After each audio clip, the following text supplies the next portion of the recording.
Dunyarzad's puppet.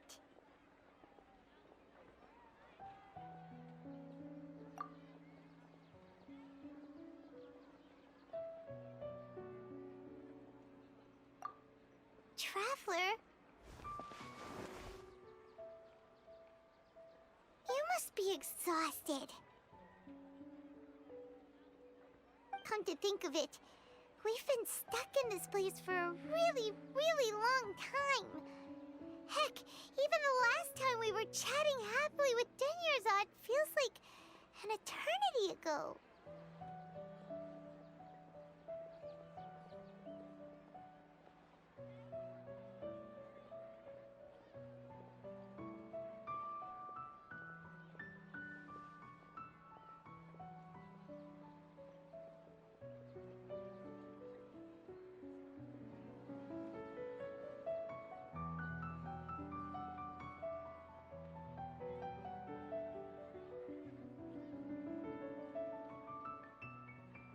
Paimon still remembers when we were sitting here, and the way her eyes sparkled when she talked about Nilou's Dance of Sub-Zerus. There will always be frustrations in life, but I know that the point of living is not to leave behind any regrets.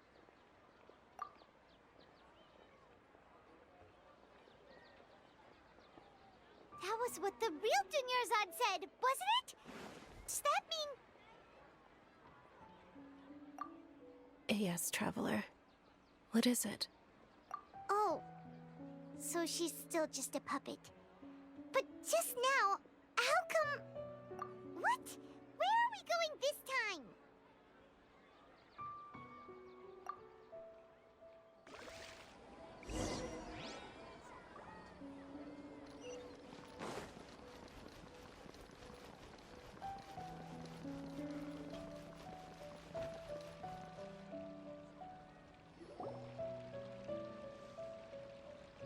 If you continue to resist, we will have to order an investigation into every single event organizer. The Grand Sage has already granted you much leniency.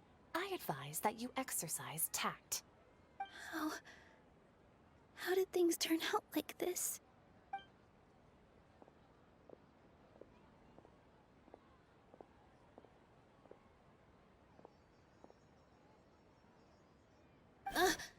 Traveler? You don't have to get involved. He's a sage from the academia. I don't want to drag you into this. Traveler? Traveler? What the heck are you doing? If you get arrested by the academia, that's another day gone to waste!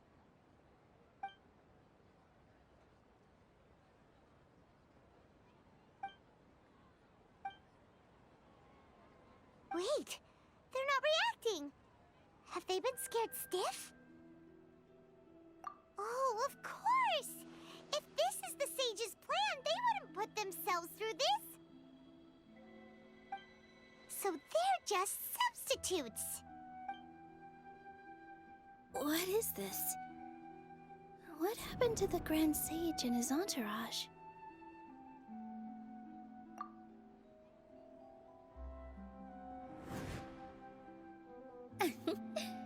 Like I said, they symbolize the goddess of flowers. It's just a shame that all the real Padisaras went extinct after her death. Yes.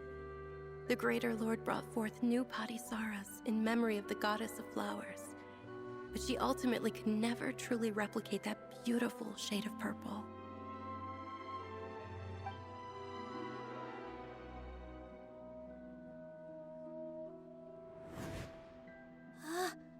That beautiful shade of purple. Aren't these flowers real Padisaras?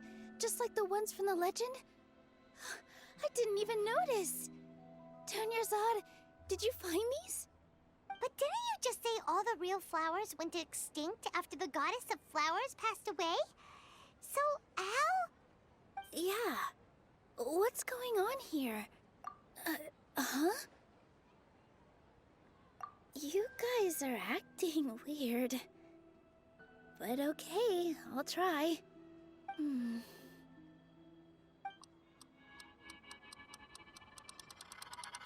Hey!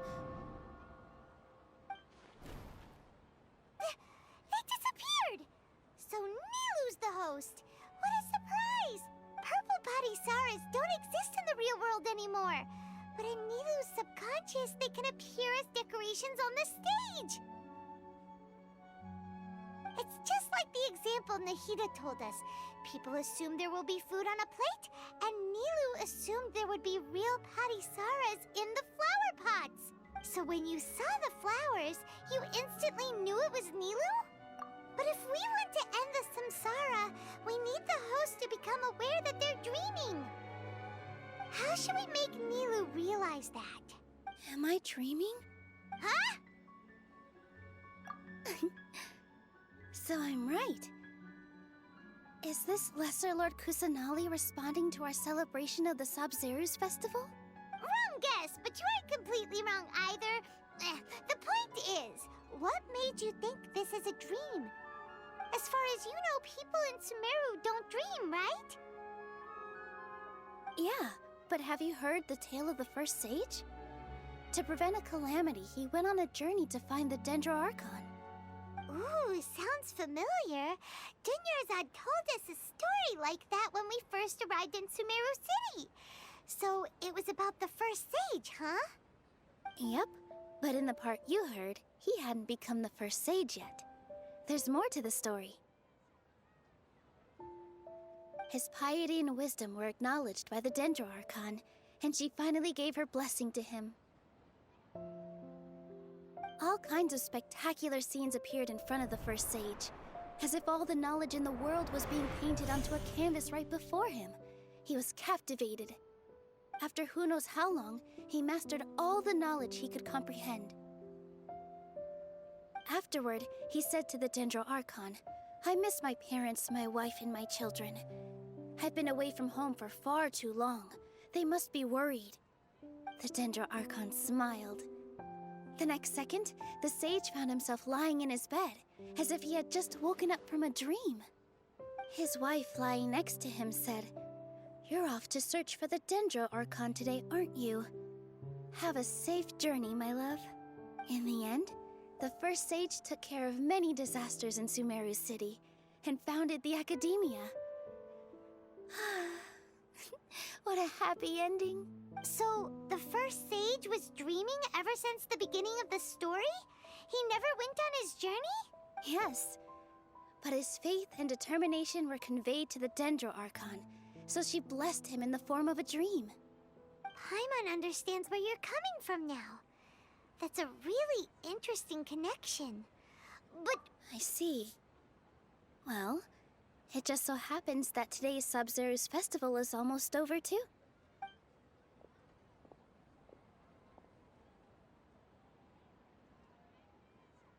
Since we're in a dream, let's make this final dance of Sabzeruz as beautiful as we can.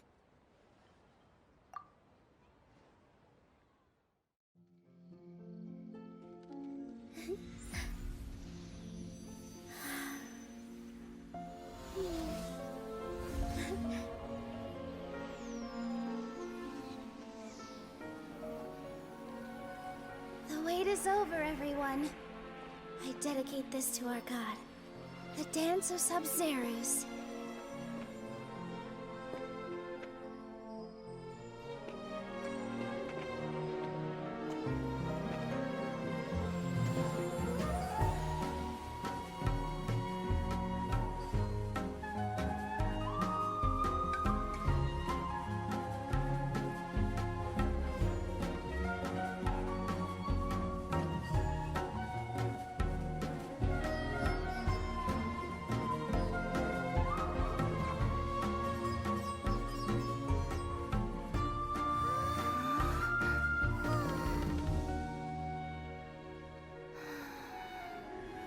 I'd be lying if I said I had no regrets. I would have loved to see Nilu's dance.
feels like she's been asleep for the longest time.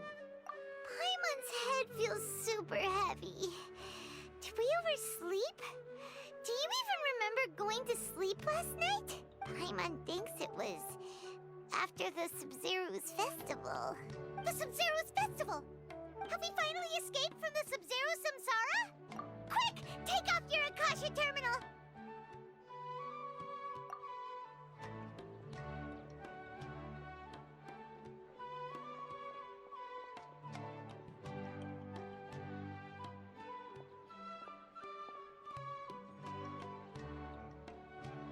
She's not in her room. What happened? Huh? What usual spot?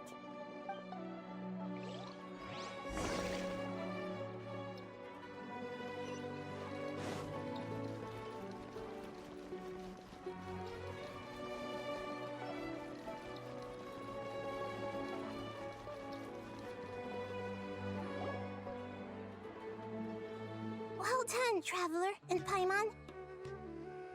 And thank you, Dunyarzad, for organizing the Sub-Zero's festival for me. I'm sorry, who are... Dunyarzad! You're okay! Oh, don't scare us like that! Oh, a Traveler Paimon. I have something amazing to tell you. I just had a dream. And I saw Nilou performing the dance of Sub-Zeros.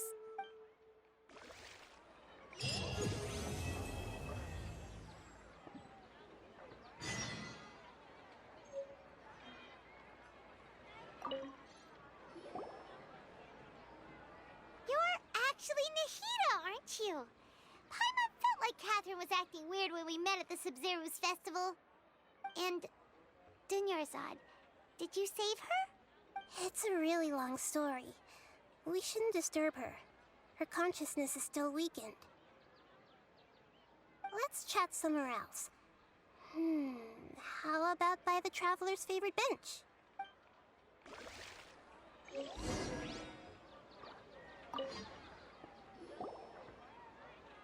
What's going on?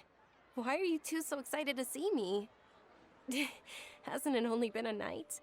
It's actually been much longer than that. Oh? Strange. Was I really asleep that long? No wonder I have such a headache.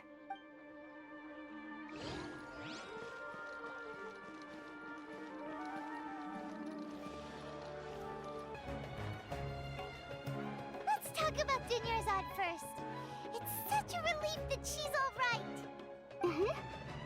After we parted on the last day of the Sub-Zero's festival, I left the city and saw what the Traveler had described. Among the countless dreams, I found one that was growing fainter and fainter. This proved my suspicion.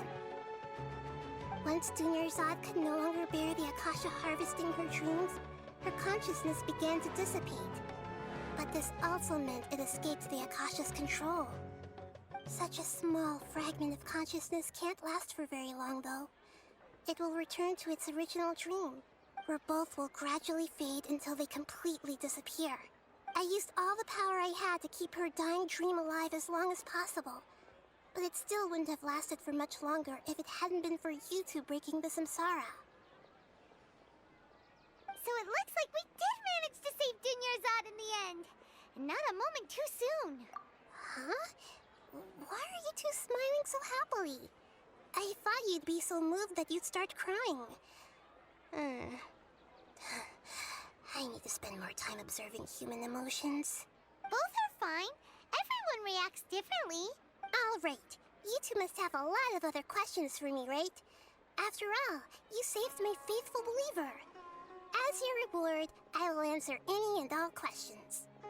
To be accurate, I'm using the Akasha as a medium to occupy Catherine's consciousness. How did you do that? Poor Catherine. Does this mean you can also occupy other people's consciousnesses? Theoretically, I can enter anyone's mind as long as they're wearing their Akasha terminal. The Akasha is the legacy of Greater Lord Rukkhadevata. As Lesser Lord Kusanali and the first Akasha terminal, my consciousness has always been linked to the Akasha. I've always respected my people's free will, so I've never actually occupied their consciousness. When necessary, I just borrow this bionic Snezhnayan puppet. Hold on. Did we just learn some deep, dark secret?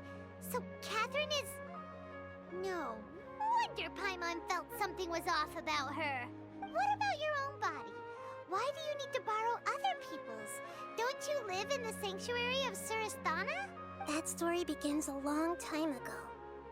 After Greater Lord Rukkhadevata disappeared, the sages found my newly born self and took me back to Sumeru.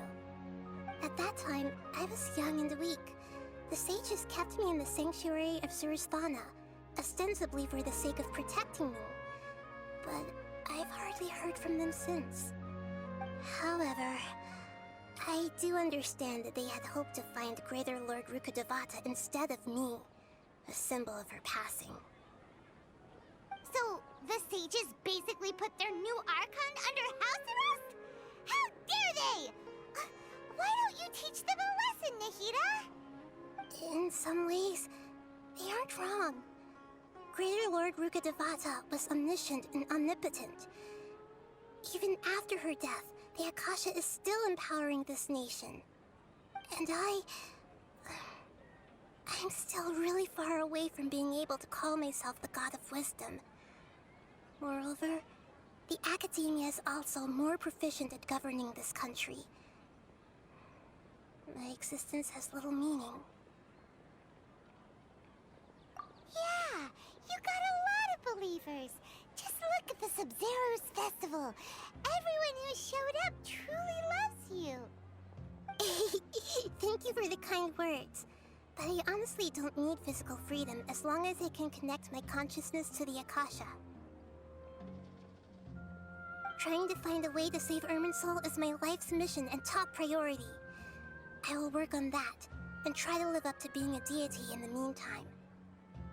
Every once in a while, I will also take up the duties of the God of Wisdom and enlighten a lost soul here and there.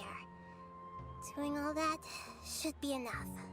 At the Avidia Forest, there was this incense that made the traveler fall unconscious and dream of a huge tree and a red sky. You also heard someone's voice, right? It said world and forget me. Yeah, so you do know! We've been wanting to ask you what that was about, and if the red sky was related to Conria. It seems like the traveler established a connection to Irminsul. That was a message left by Greater Lord Rukkhadevata's residual consciousness in Irminsul. Perhaps her last memory before she died. As you two probably know, Greater Lord Rukkhadevata disappeared after the disaster in Conria. The timings of these events do line up, so your suspicions are reasonable. A message from Greater Lord Rukkhadevata? We thought it was from the Scarlet King. The Scarlet King? That god who died even longer ago? Some present-day desert dwellers still worship him. You probably just heard some of their conspiracies. Okay, so what does the message mean?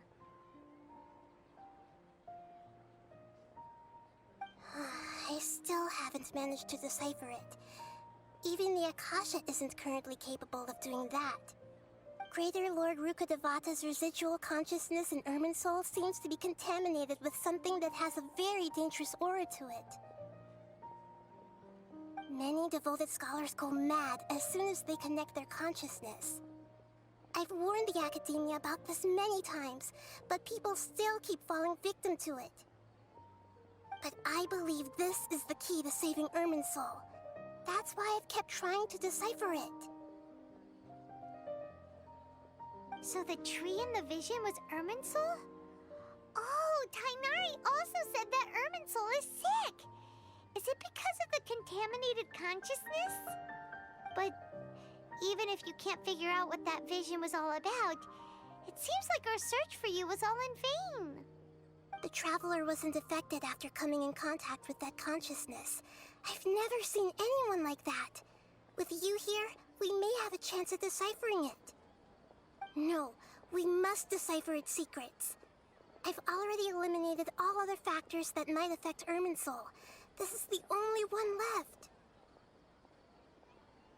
This puzzle has life and death at stake. It could determine Irminsul's fate, as well as Tevat's.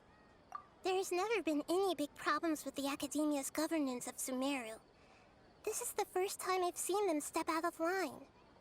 I wonder what caused them to go down this path, and what they hope to achieve.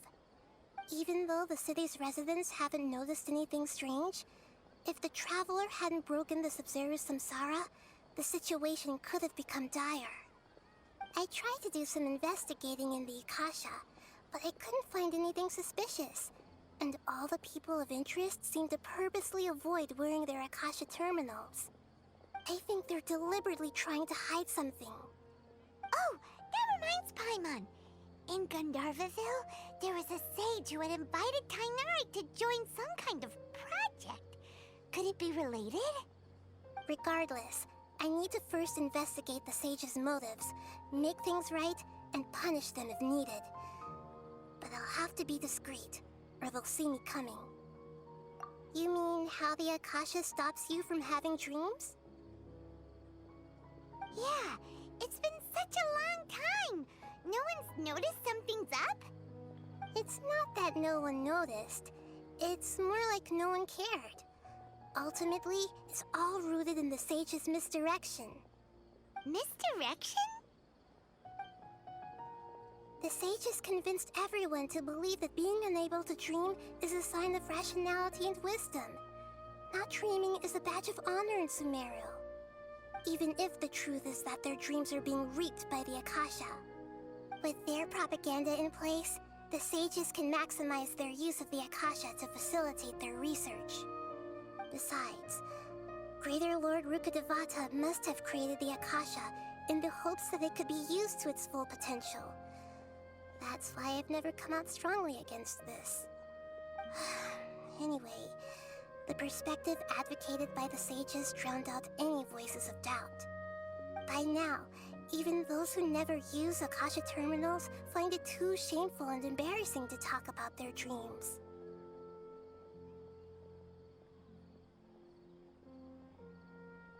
Got it. I hope my answers were satisfactory, seekers of knowledge. To be honest, maintaining Dunyarzad's fading dream took a lot of mental energy. I think I may need to rest for a while. Oh, and you don't need to worry too much about the sage's activities for now. The Akasha won't be able to conduct another project on the scale of the Sub-Zero's samsara in the immediate future. Go and get some sleep. Leave everything to us. What a relief. This is truly the most exhausting birthday I've ever had. Traveler? Paimon? Why am I here? Do either of you know? Maybe you were sleepwalking. You know you can't wake up a sleepwalker. We happened to walk by, so we thought we'd wait for you to wake up. I see. I should visit my maintenance personnel sometime. Oh, I'm fine. I better go. Thank you.